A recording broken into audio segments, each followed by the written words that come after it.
তাদের স্বামীর ব্যাপারে অভিযোগের কোনো শেষ নেই যে আমার স্বামীটা মানুষ ভালো না।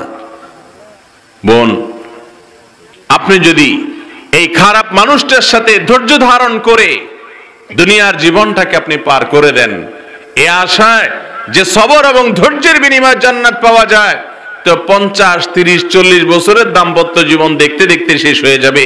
কিন্তু একটা কালে আল্লাহ রাব্বুল আলামিন আপনাকে যদি অনন্ত অসীম কালের জান্নাতের বিনিময় দিয়ে দেন, তাহলে এই কষ্টের বিনিময়ে যেটা পাইলেন সেটা অনেক বড় নিয়ামত ইনশাআল্লাহ। ঠিক এরা বলেন?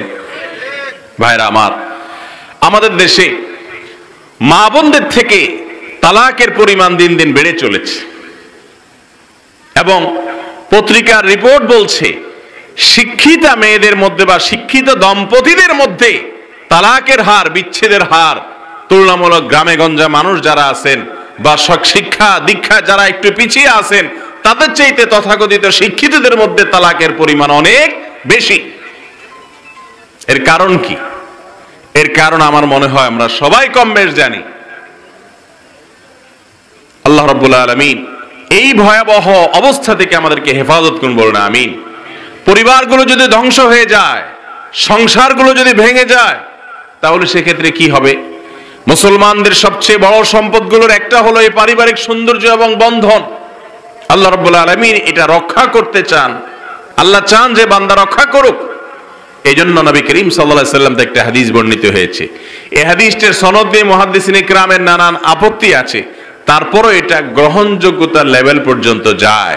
হাদিসটি হলো আবগাজুল হালাল ইলাল্লাহি আত-তালাক।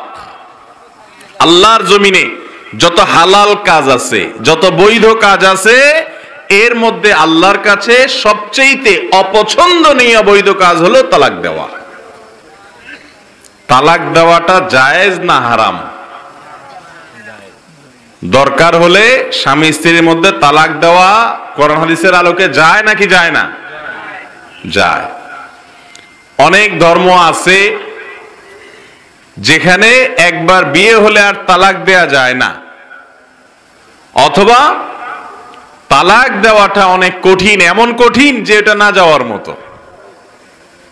পৃথিবীতে অনেক দেশে বিয়ের পর তালাক দিতে হলে এমন এমন কন্ডিশন আছে যে কন্ডিশনগুলো অনেক শক্ত হার্ড, এই জন্য অনেকে বিয়েই করে না, ঝামেলা নেই।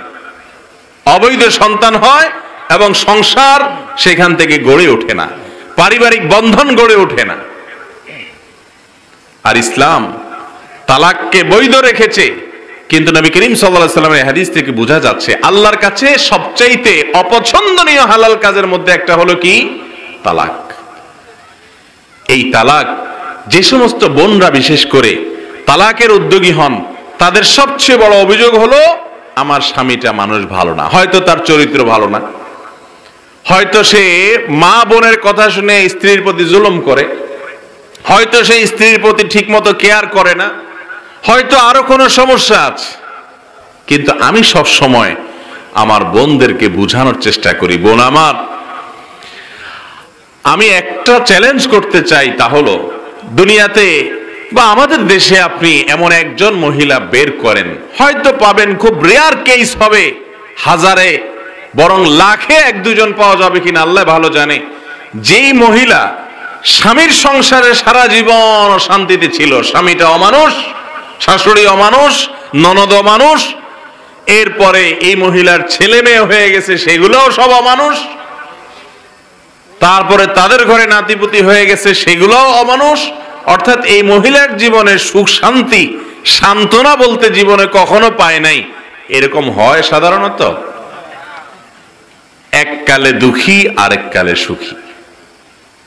বরং বেশিরভাগ ক্ষেত্রে এরকম হয় যে স্বামীর সংসারে যে মহিলা অশান্তিতে থাকে, আল্লাহ রাব্বুল আলামিন এমন এমন সন্তান তার সংসারে দেন, তার জীবনে দেন, তার গর্ভে দেন, যেই সন্তানরা তার আগের জীবনের সকল দুঃখ কষ্ট মাকে ভুলে দেয়। ঠিক না ঠিক? কিন্তু সবর করতে পারে না যারা সবর করতে পারে না তারা ধরা খেয়ে যায়। আমি বলছি না যে একান্ত প্রয়োজন হলেও তালাক নেওয়া যাবে না, কিন্তু কথায় কথায় তালাক, কথায় কথায় তালাক, এই ছোট লোকে অনেক পুরুষ যেমন করে অনেক মহিলাও করে। কিছু হইলেই বাবার বাড়ির দিকে গাড়টি বুসকা নিয়ে দৌড়, আছে না নাই? আবার অনেক স্বামী আছে কিছু হইলেই কথা কথায় তালাকের কথা বলে।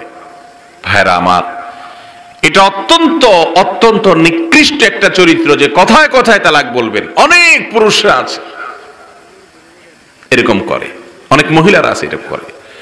তিরমিজি, আবু দাউদ এবং ইবনে মাজাহ এক যুগে বর্ণনা করেছে সাওবান রাদিয়াল্লাহু তাআলা আনহু থেকে, নবী করিম সাল্লাল্লাহু আলাইহি সাল্লাম বলেছেন, আইয়ুমা ইমরাতিন সাআলাত যাওজাহা তালাকান মিন গায়রি বাসিন, একান্ত বাধ্য হওয়া ছাড়া, দেয়ালে পিঠ ঠেকা ছাড়া, একান্ত নিরুপায় হওয়া ছাড়া কোন মহিলা যদি তার স্বামীর কাছে তালাক চায়, অর্থাৎ কথায় কথায় যারা তালাক চায়, নবী করিম সাল্লাল্লাহু আলাইহি সাল্লাম বলেছেন, হারামুন আলাইহা রাইহাতুল জান্নাহ, ওই মহিলার জন্য জান্নাতে যাওয়া তো দূরের কথা, জান্নাতের ঘ্রাণ পর্যন্ত হারাম হয়ে যায়।